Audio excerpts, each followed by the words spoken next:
But I really want to start by talking about your background. You're actually the first apologist that I came across on YouTube as a little kid and asking big questions, not sure where to look. And so going to one of the most accessible places now is YouTube and coming across your videos.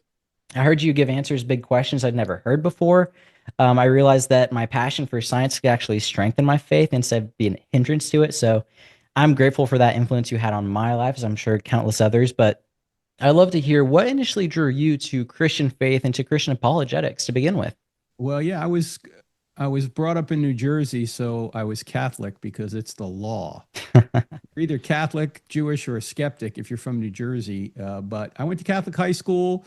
I always believed in God because I knew there had to be some kind of first cause out there. But I just never really knew who Jesus was. And it wasn't until I went into the Navy after college that I met the son of a Methodist minister. And I had so many questions for him. He just finally said to me, look, you just need to get Josh McDowell books. Mm. Evidence Demands a Verdict and More Than a Carpenter. Those were books written in the 1970s. They were apologetics books that made a difference in a lot of people's lives. So I read those books and I realized that Christianity was indeed true. And then when I got out of the Navy, I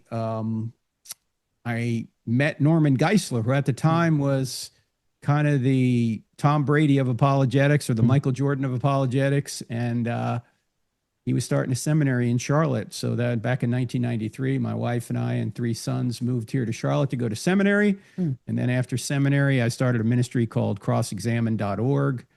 And I wrote a couple of books with Dr. Geisler.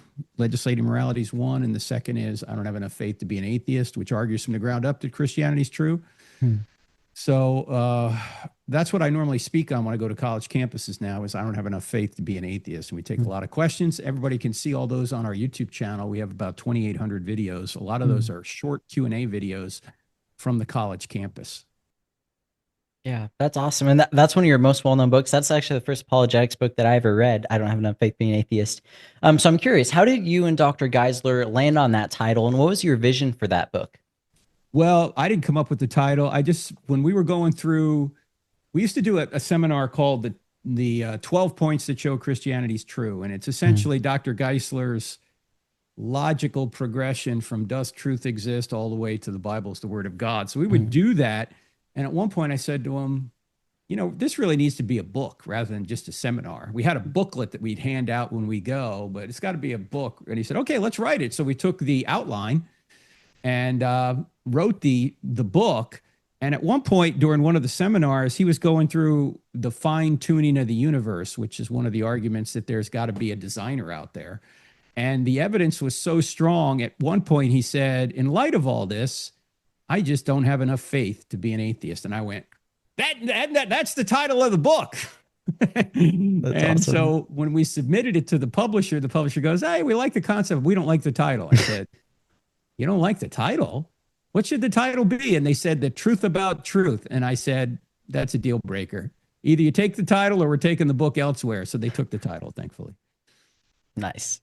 It's one of my favorite book titles. I feel like it does marketing all by itself. So Mhm. that's awesome.